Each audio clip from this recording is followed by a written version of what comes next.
అయితే 2వ అధ్యాయం 2వ వచనానికి వెళితే ఇక్కడ మనం చూస్తూ ఉన్నాం. కొరింథీయులకు రాసిన మొదటి పత్రిక 2వ అధ్యాయం 2వ వచనం.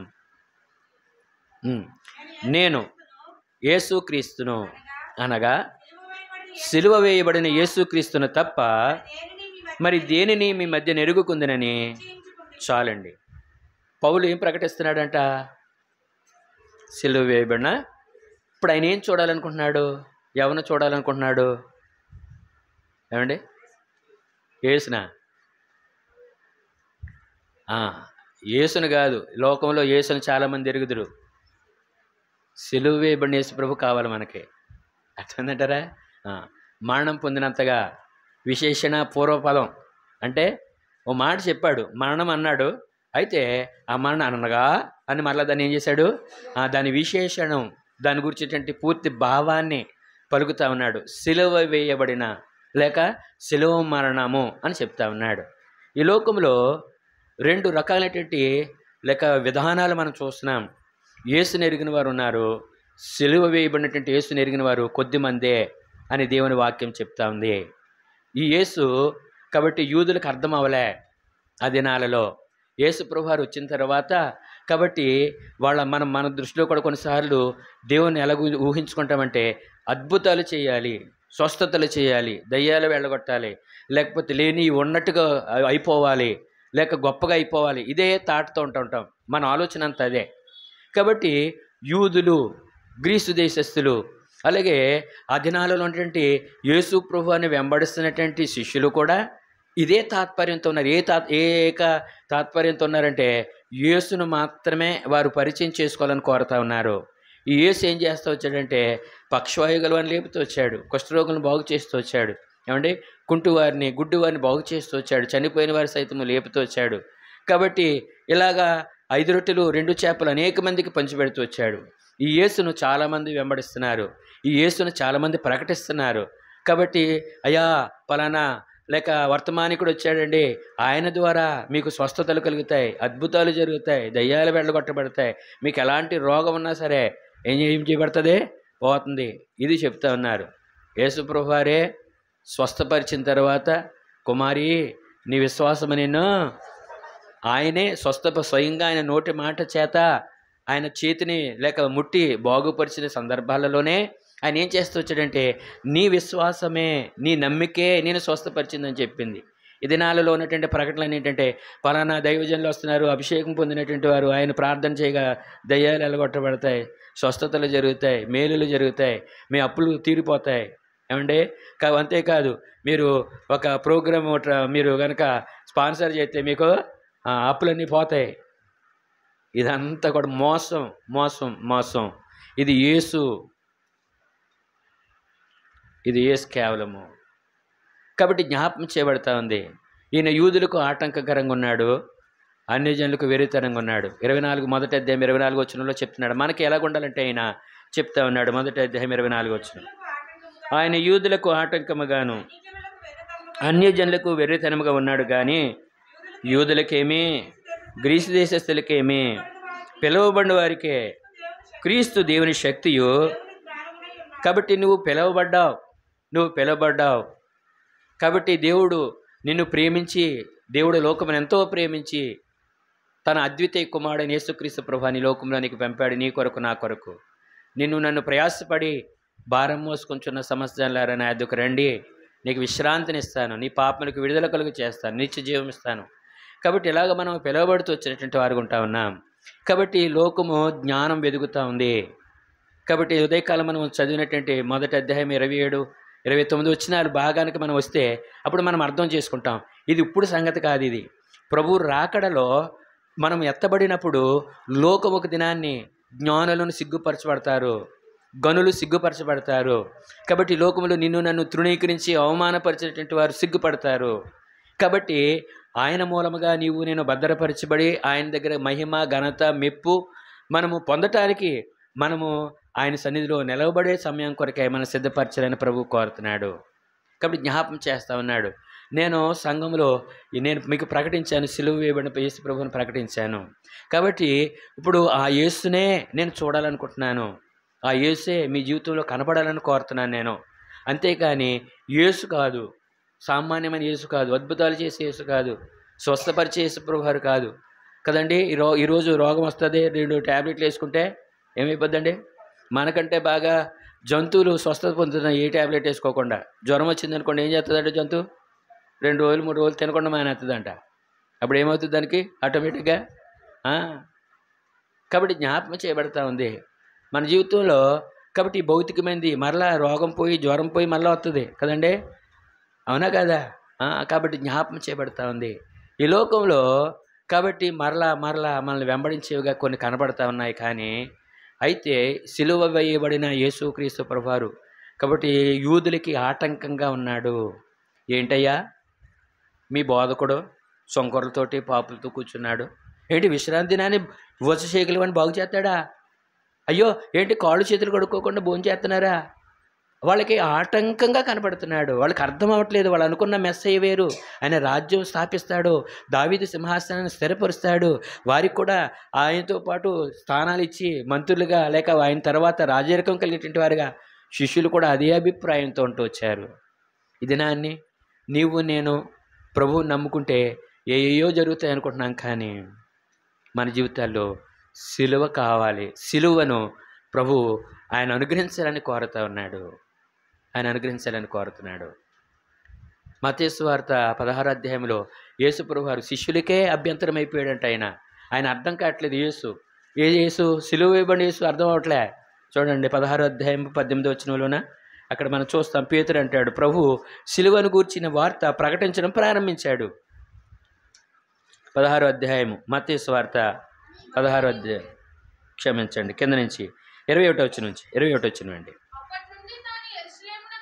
అప్పటి నుండి తాను యెరూషలేమునకు వెళ్ళి పెద్దల చేతను ప్రధాన యాజకుల చేతను శాస్త్రుల చేతను అనేక హింసలు పొంది చంపబడి 3వ దినమున లేచుట అగత్యమని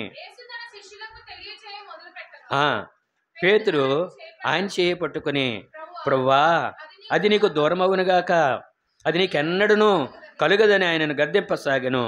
అయితే ఆయన పేతురు వైపు తిరిగి, సాతానా నా వెనకకు పొమ్ము, నీవు నాకు అభ్యంతర కారణమై ఉన్నావు.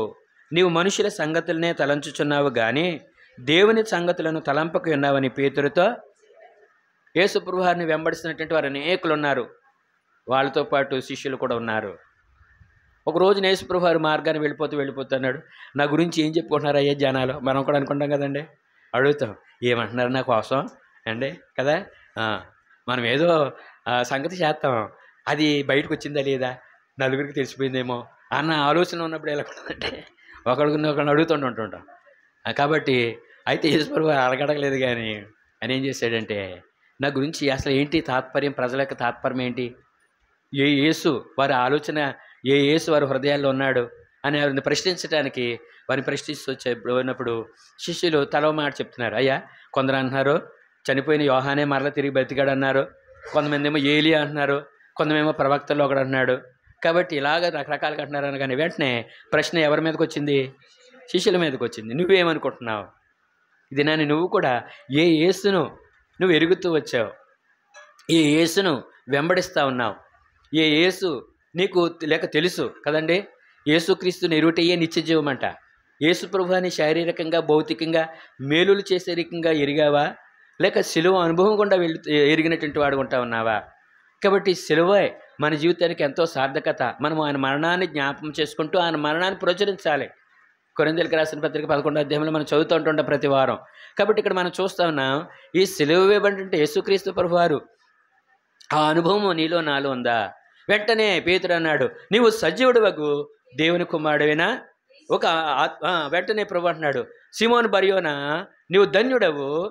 కాబట్టి నీవు ఈ సంగతిలో పరలోకమందున నా తండ్రి బయలుపరిచినే కానీ ఏమండి మనుషులు ఎవరు కూడా దీన్ని బయలుపరచలే. మానవ జ్ఞానం, మానవ బలం, మానవ కలిగినటువంటి కల్పితాలు ఏది కూడా తనకు తెలియచేయలేదు. దేవుని ఆత్మ చేత దేవుడే ఒక ప్రత్యక్షతలోనికి మనల్ని తీసుకొస్తున్నటువంటి వాడుగా మనకి ఇలాగ ఉన్నప్పటికీ మనం సాతాన్లా కొన్నిసార్లు ప్రవర్తిస్తుంటుంటాం. ప్రభా నాకు కరోనా రాకూడదు, ప్రభా నాకు కష్టం రాకూడదు, ప్రభా నాకు ఏ బాధ రాకూడదు, ఏ రోగం రాకూడదు, ఏ అప్పులు ఉండకూడదు కదండి. ఇది మన ప్రార్థనలు ఎప్పుడూను. అవి ఉన్నప్పుడే దేవునికి సమీపం ఉంటాం. అన్నీ బాగున్నాయి అనుకోండి, వెళ్దాంలే పాటలు అయిపోయిన తర్వాత ఇంకా పాటలు పాడుతున్నారు అనిపింది ఉంటుంది కదండి. అది ఏ బాధో కష్టమో హాస్పిటల్ ఉన్నారనుకోండి, పొద్దుట వచ్చేస్తాం. వచ్చేసి అన్నయ్య గారు ప్రార్థన చేయండి, మరి వాళ్ళ దగ్గర కూడా ప్రార్థన చేయండి. ఇలాగేం చేస్తాం, 1-4 సార్లు మనసులు తలుచుకుంటాం. అయ్యా ఆపరేషన్ బాగా జరిగేలా సాయం చేయండి, ఆ డబ్బు కుదిరేలాగా సాయం చేయండి. ఇలాగ ఒకటిగా నుంచున్నా కూర్చున్నా పడుకున్నా ఇదే తలంపు ఉంటుంది. ఏ తలంపు? దేవుని గురించిన. అది అన్నీ బాగున్నాయి. అయ్యో పిండి ఒంట్లో ఉండలేదు, మా పిన్నికి పంపాలనుకున్నాను కదండి. లేకపోతే వాళ్ళు ఇలాగ మా వదిన గారు ఇలాగ అంది, వాళ్ళు ఇలాగంట, ఇవాళ ప్రార్థన మానేద్దాంలే అక్కడికి వెళ్తాను. చూసారా, మన జీవితాల్లో క్షేమము లేక విజయము లేక సమృద్ధి అనేది ఏం చేస్తుందంటే నిర్లక్ష్యతని తీసుకొస్తుంది. కాబట్టి దేవునికి దూరం చేసేస్తుంది మనల్ని. అదే శ్రమ వచ్చినప్పుడు, కష్టం వచ్చినప్పుడు, ఇక్కట్టు వచ్చినప్పుడు ఏం చేయబెడతా ఉంటామంటే ప్రభువుకి సమీపం ఉంటాం. నుంచుంటే ప్రార్థన, కూర్చుంటే ప్రార్థన, పడుకుంటే ప్రార్థన, నిద్ర కూడా పట్టదు కొన్నిసార్లు కదండి. రాత్రంతా ప్రార్థన చేస్తున్నాం నా అన్నయ్య గారు అని అంటాం కదా.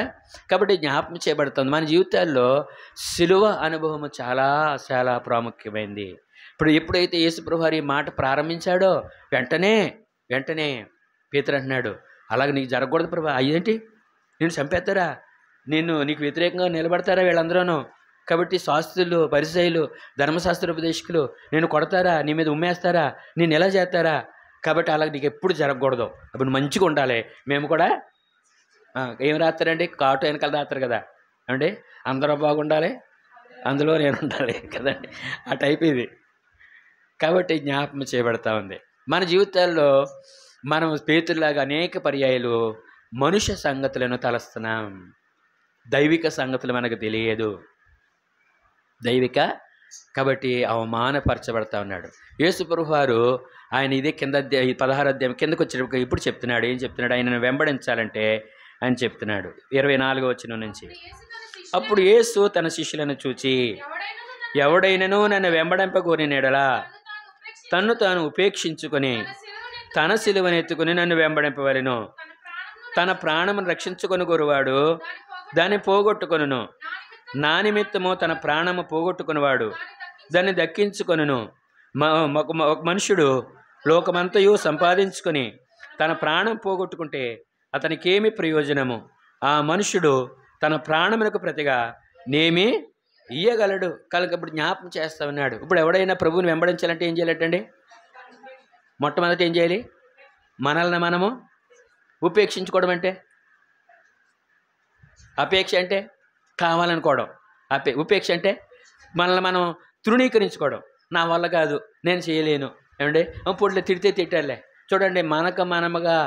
కాబట్టి ఉపేక్ష అంటే ఏంటంటే మన దగ్గర నుంచి ప్రారంభం అవ్వాలి. ఎక్కడి నుంచి ప్రారంభం అవ్వాలి? కాబట్టి యేసుప్రభు వారు ఆయన అదే చేశాడు. సిలువ ఏం చేశాడు? నేను దేవునితో సమానంగా ఉన్నాను అని అనుకున్నాడా? అది విడిచిపెట్టాడు. ఆరాధన విడిచిపెట్టాడు, మహిమని విడిచిపెట్టాడు, ఘనతను విడిచిపెట్టాడు. అంత మాత్రమే కాదు, దేవ స్వభావాన్ని విడిచిపెట్టాడు. నీకంటే నాకంటే దాసుడిగా, రిక్తుడిగా చేయబడ్డాడు. ఎంతవరకు మనుషులు చూడనొల్లని వాడుగా, వ్యాధిని అనుభవించిన వాడుగా అని చేయబడ్డాడు. యేసుప్రభు వారే ఒక కొలమానం. ఉపేక్షించుకోవడం అంటే మనకు ఘనత కావాలి, కొన్నిసార్లు కొంతమందికి స్టేజ్ కావాలి. ఏదైనా వండితే కనుక బాగా ఉండవని పొగడాలి మనల్ని కదండి. చేయాలనుకోండి, అలా చేయకూడదని కాదు, కాకపోతే ఎక్కువ వారి మీద ఆశిస్తూ ఉంటుంటాం. కాబట్టి జ్ఞాపకం చేయబడతాం. యేసుప్రభు వారు ఆయన సిలువ పరలోకం నుంచి తండ్రి ఏర్పాటులోనే ఉంది. కాబట్టి అన్నిటినీ కాదనుకున్నాడు. అన్ని వదులుకుని వచ్చినా సరే వీళ్ళ శాస్త్రులు, పరిసయ్యులు ఎప్పుడు చంపుదామా, ఏం అద్భుతం చేస్తున్నాడు, ఇప్పుడు ఏం చేస్తాడో, ఎందులో పట్టుకుందామా తప్పు. ఇదే నిత్యము. వీడు దయ్యాలు పట్టినాడు, అందుకనే దయ్యాలు ఎలగొట్టాడు. చూడండి ఆయనని ఎంత తృణీకరిస్తున్నారు. ఆ శిలువ దగ్గరికి వచ్చేప్పటికి ఆయన మీద ముసుగు వేశారు, ఆయన గుద్దారు. ప్రవచించు, మనిషిని ఆంతరం ఎవడి గురించి నాకు చెప్పక్కర్లేదు, తెలుసు అన్నావు కదా, ఇప్పుడు ఎవడు కొట్టాడో చెప్పు మరి. ఇప్పుడు ఏమండి, ఇలాగ ఆయన ఒక మీద ఉమ్ము వేశారు, ఆయన తన్నారు, ఆయన గుద్దారు, ఆయన పడద్రోశారు. కాబట్టి ఆయన బరువైన సిలువ మోసుకుని వెళ్ళటానికి కొర్రాళ్ళతో ఆయన కొట్టారు. కాబట్టి జ్ఞాపకం చేయబడింది సిలువ. ఇది ఇప్పుడే యేసుప్రభు నుంచే ప్రారంభమైంది కాదు. కృపకు పాత్రులయ్యేటువంటి ప్రతి ఒక్కడు. కాబట్టి నీతి న్యాయం కలిగిన దేవుడు కృపకు పాత్రుడుగా చేయబడే వ్యక్తి జీవితంలో దేవుని కృపను మనం చూస్తాం. కొద్ది వ్యక్తుల యొక్క జీవితాలు బైబిల్ గ్రంథంలో మనము టూకీగా చూసుకుని ముగించేసుకుంటాం ఏమండి. కాబట్టి జ్ఞాపకం చేయబడతా ఉంది. మొట్టమొదట పరిస్థితి మనం చూసినప్పుడు నోవహు దగ్గరికి వెళదాం. ఏమండి, నోవహు కృప పొందినవాడయ్యాడంట. దేవుడు మానవుని యొక్క స్థితి, హృదయము, పరిస్థితులు చూస్తూ ఉన్నప్పుడు అరే మానవుని ఎందుకు చేశానురా అని పశ్చాత్తాపడుతున్నాడంట. వీళ్ళందరినీ చంపే లొంగెట్టి. ఏమండి, మొత్తం ఒక్క కూడా పెట్టకూడదు, మనుషుడు ఉండకూడదు, అందరిని చంపాలి నేను. చెడిపోయారు వీళ్ళు. హృదయం యొక్క, మనసు యొక్క కోరికలు అన్నీ కూడా చెడిపోయాయి అనుకున్న సమయాల్లో ఒక వ్యక్తి దేవుని కృప ఆవరించడానికి ఆధారం అవుతూ వచ్చాడు. నోవహు తన తరములో నిందారహితుడు, దేవునితో నడిచినవాడు. కాబట్టి నోవహు వాడ ఎన్ని సంవత్సరాలు కట్టాడండి? 100 నుంచి మించి 120 అంటారు కదండి. ప్రతి దినము అవమానపరచబడ్డాడు. ఏంట్రా 40 దినాలు వర్షం వస్తుందంట, ఆకాశ తూములు విప్పబడతాయంట, అగాధం యొక్క తూములు విప్పబడతాయంట, జలప్రళయంతో మా లోకమంతా కూడా దేవుడు చంపేయాలని కోరుతా ఉన్నాడు అని చెప్తుంటే అందరూ ఎగతాళి చేస్తున్నారు. రేపు పిచ్చి పట్టిందిరా, ఊరి మధ్యలో కడతాడు ఏడైనా. ఎప్పుడైనా చూసామా పైనుంచి ఒక సుఖపట్టం కదండి. 96 తుఫాను ముందు, అంతకుముందు మేము కూడా నవ్వుకునేవాళ్ళం. రేడియోలో ఈదురుగాలులు, బలమైన గాలులు ఏమండి. కాబట్టి తీరం వెంబడి 80 కిలోమీటర్ల వేగంతో, 90 కిలోమీటర్ల వేగంతో ఎలా చెప్తుంటే నవ్వుకునేవాళ్ళు. 96 తుఫాను వచ్చింది, కోనసీమ అంతా లొంగెట్టేసి ఒకసారి అతలాకుతలం చేసేసింది. అప్పటి నుంచి తుఫాన్ అంటే ఎలాగుందండి, భయమే కదండి. కాబట్టి జ్ఞాపకం చేయబడతా ఉంది మన జీవితాల్లో. తుఫాను అనేది ఎరకక మునిపి ఎలాగుందంటే, ఇలాగ ఇప్పటి నుంచి చెప్తున్నారు, చిన్నప్పటి నుంచి వింటున్నాం ఆ వార్తలో. ఎప్పుడూ రాలేదంత బలమైన గాలి అనుకున్నాం. కానీ ఆ రోజు ప్రాణం అరచేత్తో అయ్యా కాపాడయ్యా కాపాడయ్యా అని ఎంతమంది మొక్కుకున్నారు, ఎంతమంది తీర్మానం చేసుకున్నారు కదండి. కాబట్టి ప్రతి దినము నిందిస్తూ వచ్చారంట, అవమానపరుస్తూ వచ్చారంట, ఎగతాళి చేస్తూ వచ్చారంట. వాడ యేసుక్రీస్తు ప్రభువారికి సాదృశ్యంగా ఉన్నది. కాబట్టి వాడను దేవుడు చెప్పిన మాటకు కదండి. యేసుప్రభువారు బాప్తిసం పొందడానికి వచ్చినప్పుడు యోహాను, స్నానికుడైన యోహాను మాట చెప్తాడు. ఏమంటాడు? నేను నీ వలన బాప్తిసం పొందవలసిన వాడినై ఉండగా ఏమండి నాకిస్తావా అన్నప్పుడు యేసుప్రభువారు ఒక మాట చెప్తూ వచ్చాడు. ఏమన్నాడు? ఏమండి, నీతి యావత్తు 3వ అధ్యాయము మత్తయి సువార్తలో మనం చూస్తాం. ఇలాగో నీతి అంటే ఏంటంటే దేవుడు ఏం చెప్పాడు, తండ్రి పంపి ఈ లోకానికి పంపి ఏం చేయమన్నాడు అది మాత్రమే చేయటం దాని కొరకు తీర్మానం కలిగినటువంటి వాడు. అందుకనే మనం ఉదయకాలం ఆరాధనలో ఆయన మనకు జ్ఞానమును నీతి, రెండవది మాట ఏంటి? నీతి. కాబట్టి నీతి అనేది వాక్యం ఏదైతే చెప్తుందో, దేనిని అనుసరించమందో ఆ ప్రకారం మనం జీవించటమే.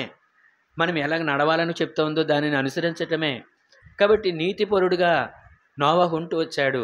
దేవుడు చెప్పిన కొలతకి కనీసం 1 అంగుళం పొడవగానే ఒక ఇంచు లేక ఒక నూలు తక్కువగానే చేయలేదంట. ఆయన చెప్పిన ప్రకారం చేశాడు. ఇప్పుడు ఆ ఓడలోనికి దేవుడు ఆహ్వానించాడు.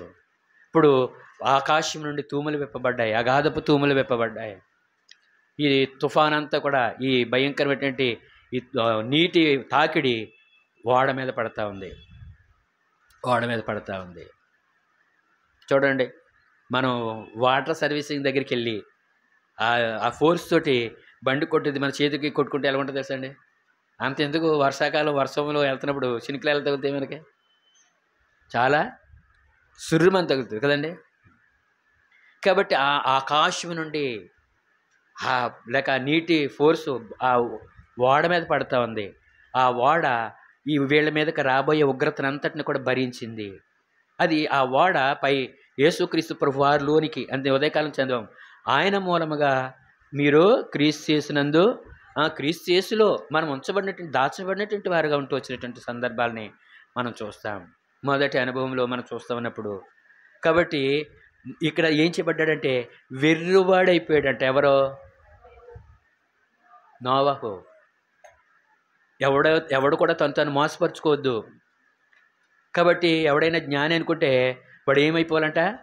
వెర్రివాడు కావాలి. ఇప్పుడు నోవహు దేవుడు చెప్పింది నమ్ముతున్నాడు, ప్రజలేమో వాళ్ళకి వెర్రితనంగా ఉంది, ఈయనకి మాత్రం దేవుని శక్తిగా ఉంది. కాబట్టి అది దేవుని యొక్క అజ్ఞానముగా ఉంది నోవహుకి. కాబట్టి తాను దేవుని చేత వెర్రివాడా అనిపించక పూర్వము తను వెర్రివాడిగా పిచ్చోళ్ళగా ఆ ఓడను కడతానే ఉన్నాడు. ఈ దినాన్ని ఇలా చేస్తే బాగుంటుంది, అలా చేస్తే బాగుంటుంది కదా. కొన్నిసార్లు మనం కూడా తెలివితేటలు ఉపయోగించుకుంటుంటాం, అననీయ సపేరేలాగా కదండి. అవునా? కొంచెం దేవుడు కొంచెం మన ఆలోచన కూడా ఉండాలి కదా మరి మనకో, మన పరిస్థితితో. అలాగండి, అంటే ఇచ్చే విషయాల్లోనే కాదు, జీవించే విషయాల్లో కూడా, దేవుని కొరకు జీవించే విషయాల్లో. కాబట్టి జ్ఞాపకం చేస్తూ ఉన్నాడు.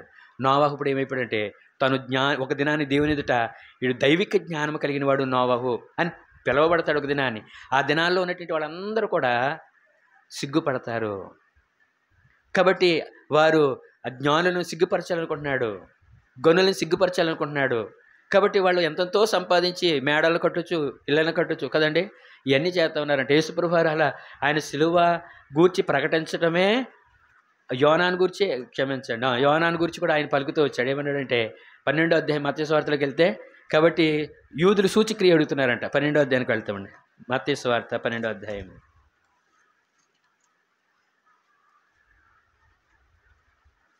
38వ వచనం, 39వ వచనం. అప్పుడు శాస్త్రుల్లోను పరిసయ్యుల్లోను కొందరు, బోధకుడా, నీ వలన ఒక సూచక క్రియ చూడగోరుచున్నామని ఆయనతో చెప్పగా, ఆయన ఇట్లే, నేను వ్యభిచారులైన చెడ్డతరం వారు సూచక క్రియ అడుగుచున్నారు. ప్రవక్త అయిన యోనాను గూర్చిన సూచక్రియే గాని మరి ఏ సూచక్రియను వారికి అనుగ్రహింపబడదు. యోనా 3 రాత్రింబగళ్ళు తిమింగలమ కడుపులో ఎలాగుండెనో. కాబట్టి యేసుప్రభు వారు ఆయన మరణాన్ని గూర్చి, ఆయన సిలువను గూర్చి ఇక్కడే యోనాతో ప్రారంభిస్తూ వచ్చాడు ఆయన. కాబట్టి జ్ఞాపకం చేయబడితే మొట్టమొదట ఒక దినాన్ని ఆయన విమర్శ చేయటానికి నోవాహుని నిలబెడతాడంట, జలప్రలయంలో ఉన్నటువంటి జనాంగం అంతట్ల విషయాల్లో. అయ్యా ఆ రోజు నేను చెప్పాను, ఆకాశ తూములు విప్పబడతాయి, ఆ గాదిబెక్క తూములు విప్పబడతాయి, కాబట్టి రండి, ఓడలోనికి రండి అని ఆహ్వానించినప్పటికీ గేలి చేశారు, పిచ్చోడు అన్నాడు, ఎగతాళి చేశారు.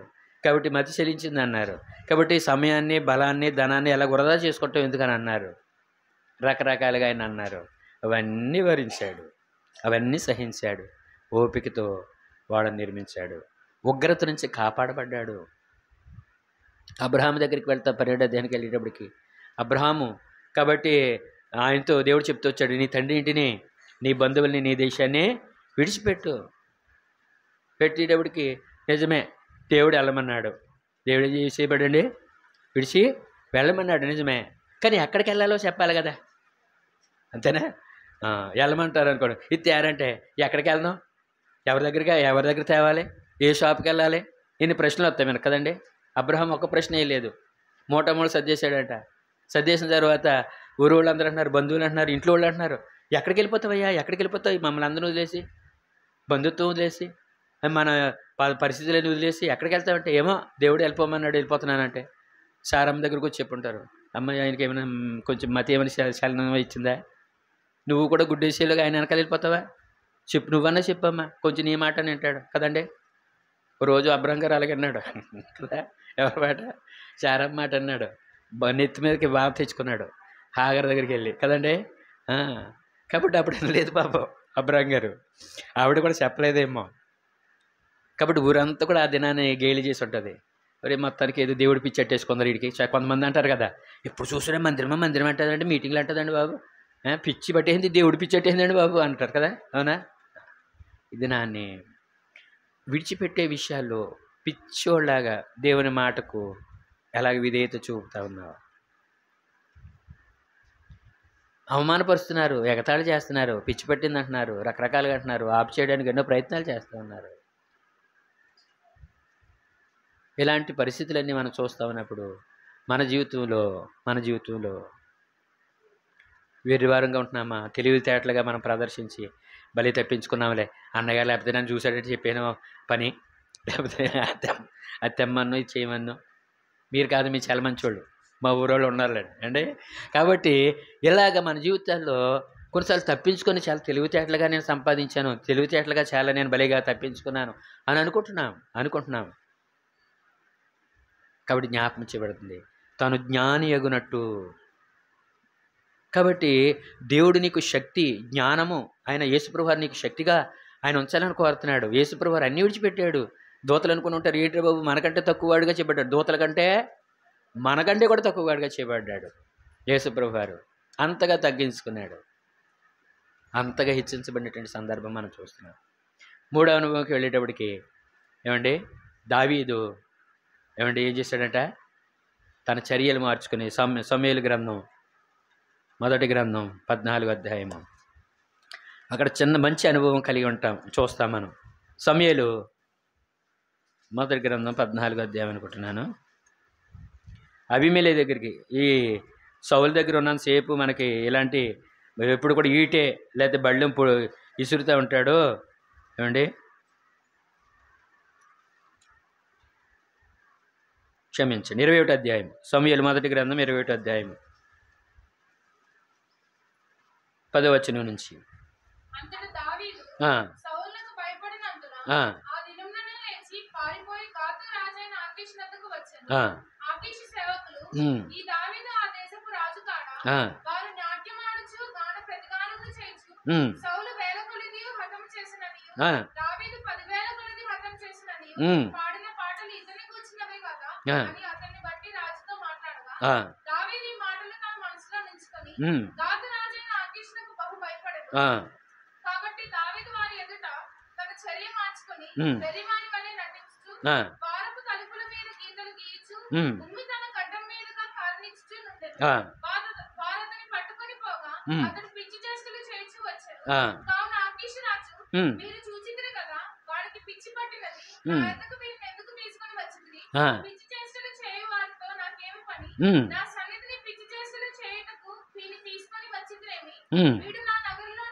చాలండి, ఇక్కడ మనం చూస్తా ఉన్నాం సౌలు ఎలాగా చంపేసేలాగా ఉన్నాడు, తప్పించుకుని పోదాం అని ఆకీష్ దగ్గరికి వెళ్ళాడు. అక్కడ సైన్యం అంతా చూసి అంటున్నారు వాళ్ళు, ఈయన తీసుకెళ్తూ ఏం చెప్తున్నారు, ఆ రోజు గొలియాతుని చంపినప్పుడు పాట పాడారు ఇతని కోసమే. సౌలు 1000 కొలది చంపాడు, దావీదు 10,000 కొలది చంపాడు అనుకోండి. పై ప్రాణం పైన పోయింది, అమ్మ బాబు దొరికేసాను అడిగి. అటు ఊరిలో ఉన్న మరణమే ఉంది, శత్రు దేశంలో కూడా. కొన్నిసార్లు మనం అనుకుంటాం ఈ పరిస్థితి నుంచి ఇక్కడ ఈ గొడవ పడలేం, ఈ బాధ పడలేం, ఈ కష్టం పడలేం, కాబట్టి మంచిగా ఉన్న చోటుకి వెళ్దాం అనుకుంటాం. లేకపోతే ఇలాగెళ్తే అక్కడ ఏ గొడవలు ఉండవేమో అనుకుంటాం. దీనికి రెట్టింపు అక్కడ ఉండొచ్చు. ఏమండి లోకంలో సామెత ఉంటుంది కదా, ఏంటంటే పెనం మించి పొయ్యిలో పడ్డట్టు. పెనం అయితే ఓ పక్కనే కాలుతాం కదా, పొయ్యి అయితే మొత్తం బూడిదే కదా. కాబట్టి ఇప్పుడు దావీదు జీవితంలో ఏమైపోయాడంటే పొయ్యిలో పడ్డట్టు అయిపోయాడు. వెంటనే దైవిక జ్ఞానం, దేవుని యొక్క జ్ఞానాన్ని తెచ్చుకున్నాడు. తన చర్యలు మార్చుకున్నాడు, తన ఆలోచన మార్చుకున్నాడు, తన ప్రవర్తన మార్చుకున్నాడు. ఇప్పుడు పిచ్చి చేష్టలు చేస్తున్నాడట. ముమ్మి ఏం చేస్తాడంటండి, చాలామంది కోర్టు కేసుల్లో గెలవాలంటే దాని మీదకి శిక్ష రాకూడదు ఉండాలంటే ఏం చేస్తారు తెలుసా, పిచ్చోళ్ళగా నటెంత ఉంటుంటారు. మతిభామించిందండి, వైద్యం చేయించండి తర్వాత చూడవచ్చులే అని అంటారు కదా. ఈ ఉమ్మి అనేది యేసుప్రభు మీద ఉమ్మి వేశారంట. ఇది అవమానంతో కూడినటువంటి సందర్భం. ఇది అన్ని అవమానాల కంటే కూడా భయంకరమైన అవమానం ఏంటంటే ఖండించి ఉమ్మేయటమే. సంఖ్యాకాండం 12వ అధ్యాయంలోకి వెళితే అక్కడ ఒక సంగతిని మనం చూస్తాం. సంఖ్యాకాండం 12వ అధ్యాయం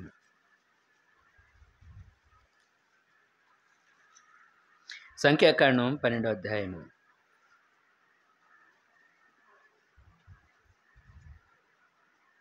11వ వచనం నుంచి. అహరోను, అయ్యో నా ప్రభువా, మేము అవివేకులము, పాపులమైన మేము చేస్తున్న ఈ పాపమును మా మీద మోపవద్దు. తన తల్లి గర్భంలో నుండి పుట్టినప్పటికే సగం మాంసం క్షీణించిన శిశువులే ఆ మోషేతో చెప్పగా, మోషే ఎలుగెత్తి, దేవా దయచేసి ఈమెను బాగు చేయమని యెహోవాకు మొరపెట్టెను.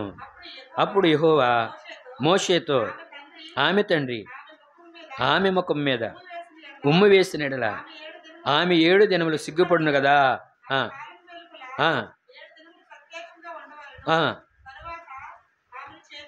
చూడండి, సమాజం అంతా కూడా ఇప్పుడు మోషేను గురించి వీళ్ళు వ్యతిరేకమైనటువంటి మాటలు పలుకుతూ ఉన్నారు. ఇద్దరు కూడా సామాన్యులు కాదండి. ఇద్దరు అహరోను యాజకుడు, మిరియాము ప్రవక్తి, గాయకురాలు. మోషేకు విరోధంగా మాట్లాడుతూ ఉన్నప్పుడు ప్రభువు విన్నాడంట. మోషే మిక్కిలి సాత్వికుడు, ముఖాముఖిగా మాట్లాడతాను కాబట్టి నా ఇల్లంతటిలో నమ్మకమైన వాడు. కాబట్టి ప్రభు ఇలా పలుకుతూ ఉన్నటువంటి సమయాల్లో ఆయనకు కోపం వచ్చింది, రమ్మని పిలిచాడు అంటున్నాడు. అయ్యా క్షమించయ్యా అని చెప్పి అడుగుతూ వచ్చినప్పుడు తన తండ్రి, బయటోళ్ళు కాదు, తన తండ్రి ముఖం మీద ఉమ్మెత్తే గనక 7 రోజులు అవమానమంట. ఎన్ని రోజులు? అలాగే 7 రోజులు పాలెం వెలుపు ఉండాలి. ఈ పాలెం వెలుపులో ఉన్న అన్ని రోజులు సమాజం అంతా ఆగిపోయింది. ముందుకు కొనసాగవలసినటువంటి వాళ్ళ ప్రయాణము వీళ్ళ అవిధేయత ద్వారా నష్టపోతూ వచ్చినటువంటి వరకు చూస్తున్నారు.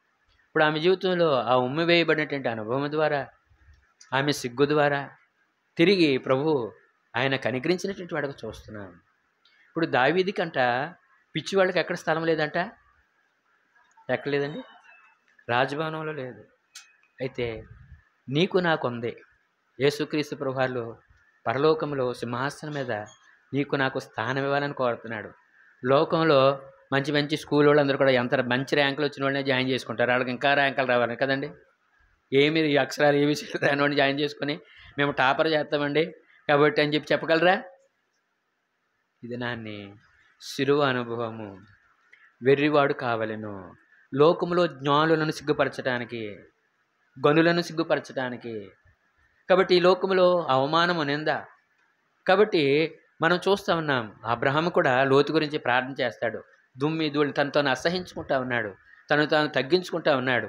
యోబు కూడా తను సరిచేయబడటానికి, అయ్యో అవివేకంతో మాట్లాడు, నువ్వు సమస్త క్రియలు చేయగలవు, నేను దుమ్ములోను ధూళిలోను పడి పశ్చాత్తాపడతా ఉన్నాను. వారి అనుభవాలన్నీ తగ్గింపులోనికి, బూడిదలోనికి వారు తీసుకురాబడవలసినటువంటి అనుభవము ఉన్నట్లుగా మనం చూస్తూ ఉన్నాం ఈ సమయాల్లో. కాబట్టి జ్ఞానంతో మనం ప్రభువుని వెంబడిస్తున్నామా, లేక యేసుని వెంబడిస్తున్నామా? అద్భుతాలు, స్వస్థతలు, మేలులు, వివాహాలు, ఇల్లు కట్టబడాలి, ఉద్యోగాలు రావాలి, పెళ్ళిళ్ళు రావాలి, ఇలాంటి విధానంలో అయినా వెంబడిస్తున్నామా? ప్రభువు కొరకు నా నిమిత్తము అన్యజనులు మిమ్మల్ని నిందించి హింసించి చెడ్డ మాటలలా పలుకున్నప్పుడు ధన్యులు, పరలోకమందు మీ ఫలము అధికమవుతుంది. ఆ బల్ల మనకేం చూపిస్తుందంటే యేసు ప్రభువుని చూపిస్తూ ఉంది. బైబిల్ గ్రంథంలో చాలామంది ఈ అలాంటి అనుభవాలు కూడా వెళుతూ వచ్చారు. ఇది నాన్ని. కాబట్టి మనము లౌకిక లోక జ్ఞానం చొప్పున నడుస్తూ ఉన్నామా, లేక యేసును వెంబడిస్తున్నామా, సిలువ వేయబడిన యేసును వెంబడిస్తున్నామా? పరీక్షించుకుని వారి మీద బలలో పాలు.